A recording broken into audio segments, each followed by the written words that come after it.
Assalamu alaikum guys, welcome back to my channel. Today we're going to talk about all the dramas that I've been watching the last week. However, some of the dramas are wrapping up, so if you think I should be watching any of the new current dramas, let me know in the comments down below and I'll consider adding it to my list. Let's get right into the first drama. I wanted to start off with my favorite dramas so far, but we're gonna go right into Bismil. And at this point, I feel like this drama should wrap up, but I think what they're trying to do is show the negative consequences of Masuma and Titi's reactions and how it's going to affect them. It looks like their worlds are falling apart because we get to find out that, first of all, Masuma is now pregnant and she gets served divorce papers, and instead, in response, she sends him proof that she's now pregnant. And so that whole situation is happening, and it looks like Tahir does not want to deal with anything, and he's not sure how to move forward because he's suffering from the loss of his son, understandably, but also like you kind of help facilitate all of this downward spiral of your entire family. And Masuma obviously is upset that, you know, she's being served these papers, and of course, in true Masuma fashion, she does not give a crap and she's going to continue to march forward. And now she's like, I'm gonna make him pay, or I'm gonna make sure that I secure my spot.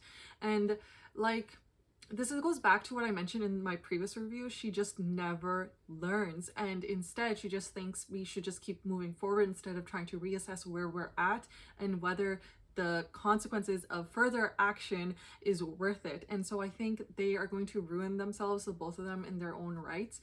If they don't, Reham is definitely going to sweep in and get her revenge and make everyone else suffer, specifically Tahir and also Masuma. I don't think she's gonna let her go because she's not even letting Momo go. Like, I was really surprised with the fact that she was so over Momo even coming to visit her, because at the end of the day she did kind of hurt Musa, but like now she's being really irrational, but like Musa, but like I understand because she just lost her son, like, so I understand that. But like, she is just like, I have nothing left to live for. My status, my dignity, my son is gone, my family is broken down, like my husband isn't hers anymore. So she's just like over it. So I understand that. Now she's going to be ruthless, and now we're going to see the true power of wealth or having money, because it does seem like she does have money, some control or whatever, but she's going to use her connections to get back at Masuma and Tahir. Like, I don't think there's anything left in that relationship for her, and so it's not gonna be good for them. I really feel like these next two episodes should be the last episodes, because I don't know how much more they can drag this on. And at this point, I think everyone just wants to see justice served, and they can do that in 2 episodes. They don't need to drag it more. So I'm looking forward to just things wrapping up finally. So let's see, the next episodes are coming out actually today. We'll keep you guys posted on what happens. Then let's talk about Ghair. I am definitely kind of over this show, as I mentioned in my previous video, but at this point, like, I wasn't really intending to review these next 2 episodes that had just come out because I am over it. I just feel like at this point, if Fardad ends up with Wafa, it makes no sense because of everything that they've gone through. But of course, when he gets accused of being with her in some capacity by the women in his family, I think he's going to start realizing how ridiculous this whole situation is and how it got out of hand. And I think he's going to feel a lot of guilt and try to like make things better because he doesn't want to ruin her life. But I think that's kind of ridiculous too. Like, I think you should just close this chapter, because like, it just doesn't make sense to me that he would now marry her, even though he did like her and all of that stuff, and it's going to be revealed to him that she's not as bad as he thought she was. And instead Shifa is like the worst, and I think he feels really betrayed because we do see that she is talking to what's his name, Solace, at a restaurant, and then even the Pupo is there, and I think things are starting to click in his head, and they will definitely click in his head in the next 2 episodes. However, I feel like the damage is done. Just accept and admit defeat and fault and move on.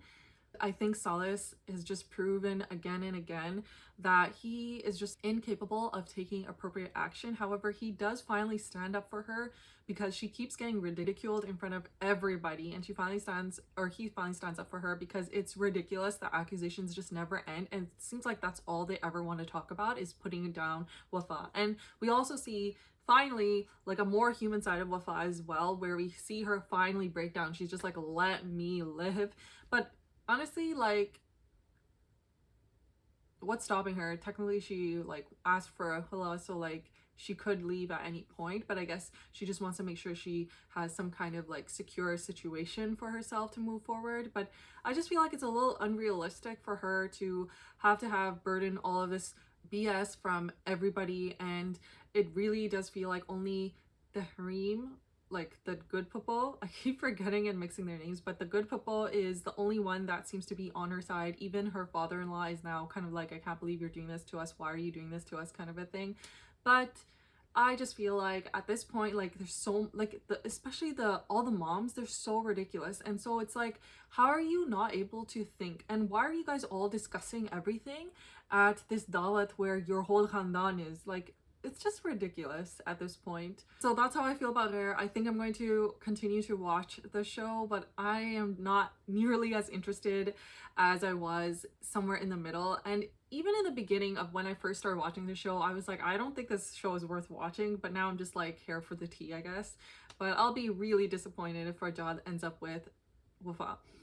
Let's go on to a show I like a little bit more, Duniyapur. So while I definitely like Duniyapur, I felt like this show or this episode was kind of like whatever.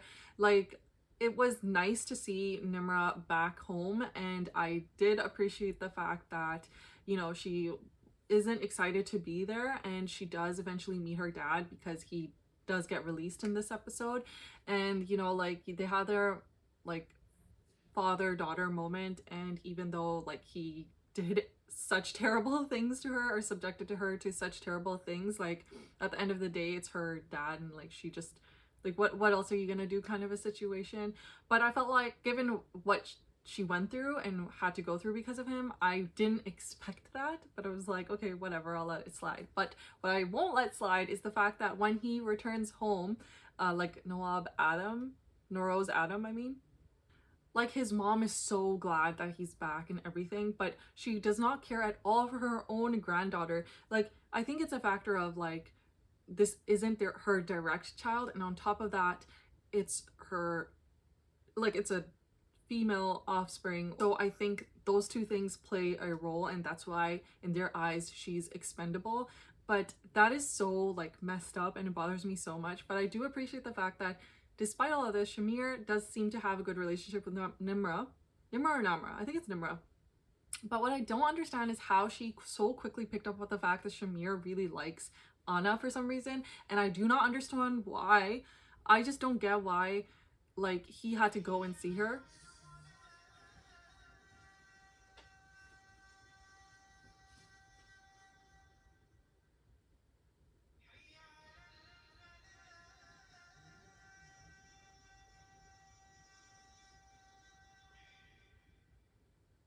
Okay, intermission. So it kind of makes no sense for him to have suddenly be like in love with her, and like to go to her in that way. Like, it's such a high risk thing for him to have done. It didn't make any sense. That whole situation didn't make any sense to me, but I understand they want to further their plot as well, but like, I don't know. I feel like it's a bit forced and unrealistic. So yeah. And his dad also finds out that he went ahead and tried to go see her. So let's see what happens there. I cannot imagine that he would be accepting of them being in a relationship unless he will somehow realize that he can peacefully gain control of the whole land. But like, I don't know, man. I just feel like it's a little out there. So I'm really expecting and hoping the next episode to be very interesting, because he's going to, or he has put a hit out for Anna, and so now there's going to be this tug of war between the father and the son, because the son really likes her and the father just wants control of the land. And I don't really think they have, or he has, respect for human life outside of his own blood that is like his own son.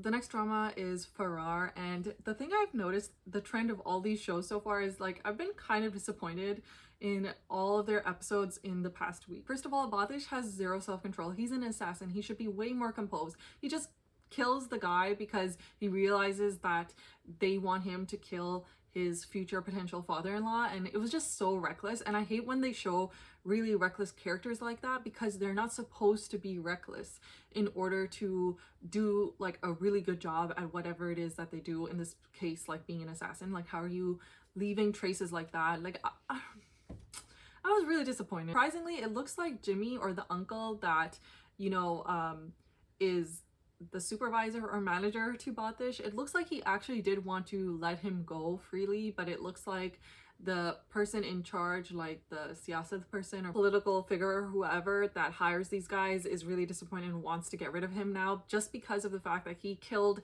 one of their employees and associates. And so it's just like, why didn't Batish think this through? Because clearly if he didn't do that, and I think he knows that if he didn't do that, he would have gone off scot-free and been able to live his life. So I just feel like he made problems for himself. In terms of the uncle, the future father-in-law, like I do like him, but I feel like, yeah, like you should, like, you understand that you're in a vulnerable position. Like, you have only a daughter and like no other family, it seems, nearby. Like, I feel like you're taking too many risks given how much you care about your daughter, and typically like dads to daughters, they're just like a little bit more cautious usually, right? So I feel like that's a little unrealistic, but I like him. I have like no idea how they're going to eventually meet and realize that they like each other or don't like each other, or that, you know, they want to propose and get married. That'll be interesting, but I have no idea how that's going to happen at this point. I think we're going to spend a couple episodes just trying to protect and cover ourselves so that we can eventually propose to the girl. Let's go on to Ishq E Junoon, which I am really liking this show. And these 2 episodes, honestly, like snakes. The people here are such snakes. These 2 episodes were about the behind the scenes of everyone trying to cover their tracks, specifically Shiroz and his evil mom. Oh my god. But let's talk about Jamal. I don't understand his gameplay here. Like, I feel like at this point he's just like obsessed, and it's in his mind that that girl, what's her name, Ayman Hafiz, she is supposed to be his wife or whatever, and like it's just obsessed and ingrained in his mind, even though he wanted to take he was gonna take advantage of her financially. And obviously, like, she's supposed to be like this really pretty girl and everything, so there's all these perks and like status upgrade for him. I feel like at this point, like, he is interested in her because it's set in his mind, but he's not able to take advantage of her the way he wanted to, or like, because at this point she needs to be taken care of. She is like really confused and recovering from whatever happened to her, and I think it's kind of weird for him to stay by her side, because I feel like typically they would not, like, especially someone like his character, they would not stay by her side given what she's gone through. And they would, like, there would be lots of accusations, which he did make, and like, I guess like he does feel some kind of loyalty to his family, and so he's staying by her side. But I think like in his head he thinks like, yes, I need to still be with her, which I did not expect at all. But again, like, the dad is not really able to do much. He's wheelchair bound, or not wheelchair bound, but he is limited in his ability to like navigate the world, especially this current situation that they're going through. So it makes sense for him to be by their side, but I also understand why Eamon's mom is like not liking this, because he's going to expect something in return, which is going to be her hand in marriage. And also the fact that she is not able to recall things correctly, he can now paint a picture of himself like he is getting a fresh slate, at least with her, and she's going to be able to, or he's going to be able to impress her by actually being something good, hopefully, and sticking with it. But I don't know if that's gonna last. Now let's go over to, what's his name, Shiroz and his mom. Shiroz and his mom are just pure evil. They have no issue at all with just throwing their brother under the bus. Like, it's crazy. And I did feel like the mom wanted to just kind of for sure protect her like biological son, but then she was trying to get away with Raheem actually having to take the downfall as well, because like it's just better if there's no issues with anyone in the family, but if they have to, they're going to throw him under the bus, which is what they have been doing, and they have no qualms about it. They are like going in headfirst. They have no issues, just constantly coming up with lies on the spot. It's ridiculous. One thing I noticed is like when in one of the scenes when Shiroz decides to chime in, when his mom, dad, and his uncle, Mamu, I guess, they're discussing, like, bro, they live lavishly. Like, they have a really, really nice place. Like, that's what you, I think that's like multimillionaire status in, what do you call, in Pakistan. Like they have a nice place, like, and nice couches and everything. Like they are definitely not sparing expense when it comes to like the sets for this place, or at least their home. Now that I brought up the lawyer, the brother of the mom, I am honestly really disappointed with the fact that he's covering for his sister, because it seemed like he didn't want to cover for her, but now he feels helpless and is covering for her. Why? Because it's his sister, I guess.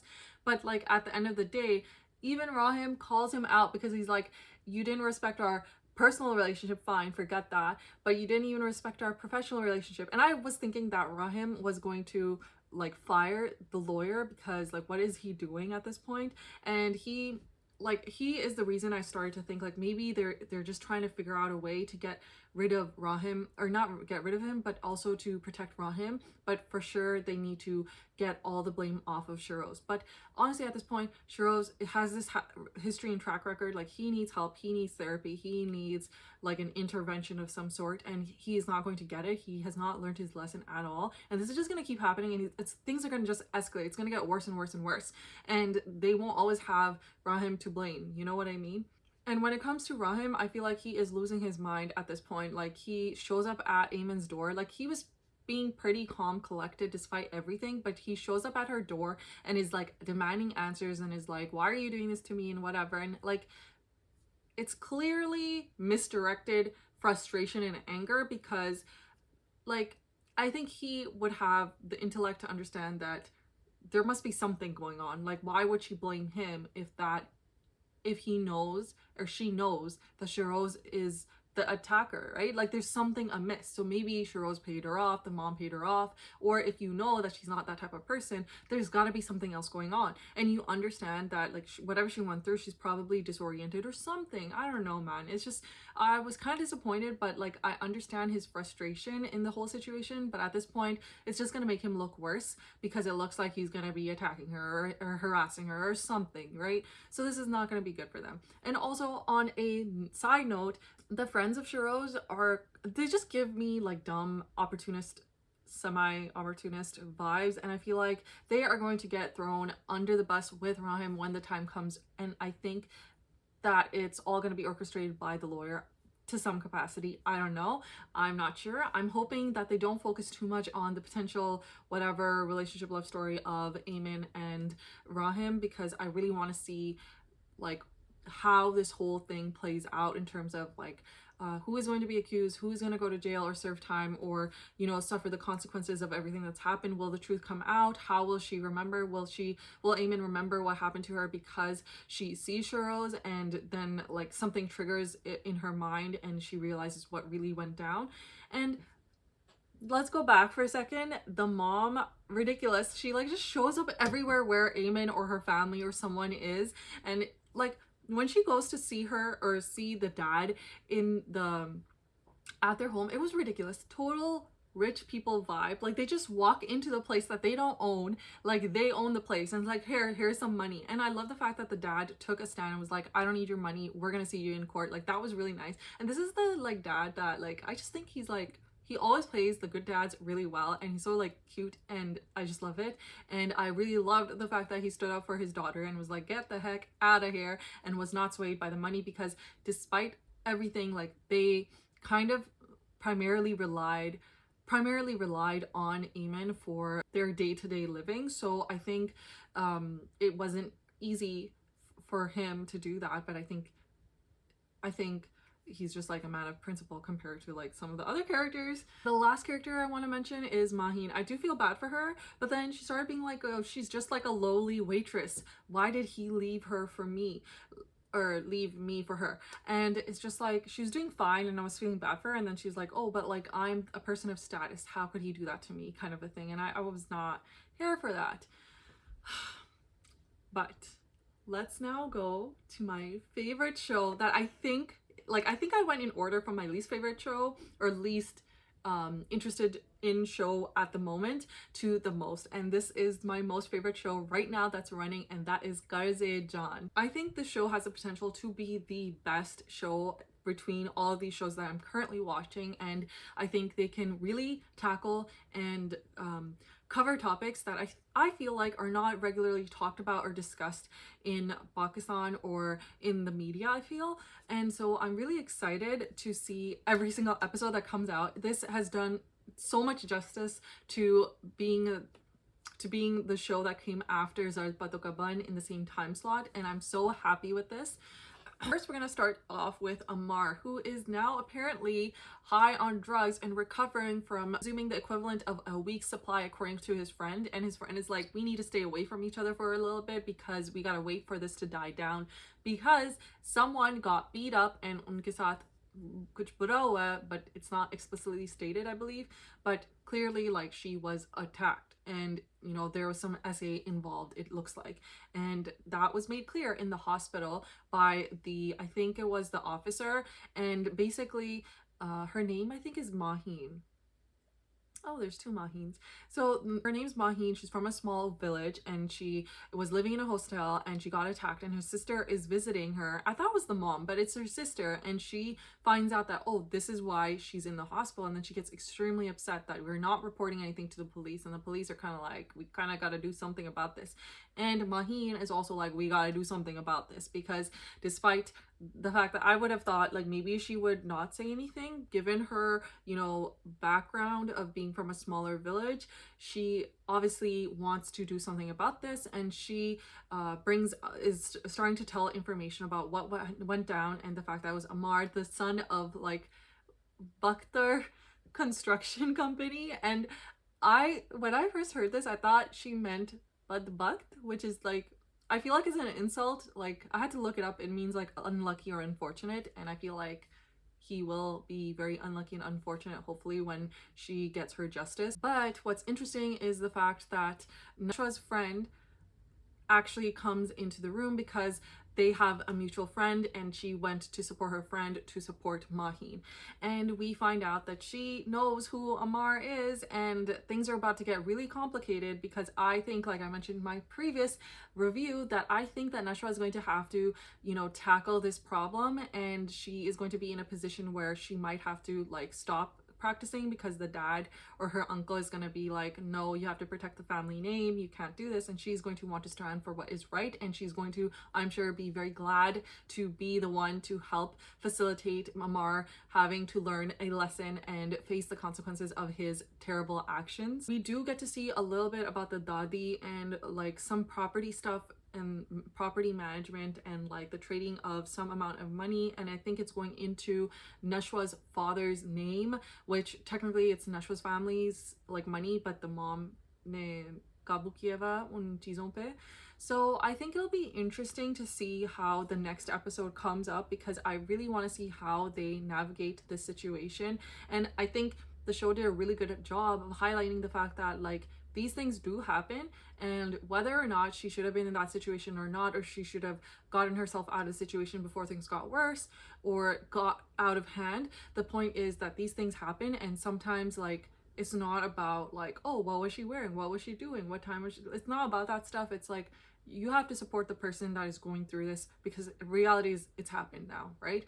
And so like she is going to be fighting this on her own, because clearly from her sister or her sister's reaction, Maheen is not going to have support from her family most likely, and that is going to make things extremely difficult, but I do hope she gets her justice. And those are all the shows that I'm watching, and I'm really excited for the upcoming episodes, especially for Qarz E Jaan and Ishq E Junoon. I think Qarz E Jaan though is like the top show right now for me from all of these shows that I'm watching. Let me know in the comments which shows you're liking the best right now. If you have any recommendations, I'm definitely looking forward to that. And if you want to watch another episode review, you can check it out over here. And with that, I'll see you guys in the next episode. Assalamu alaikum.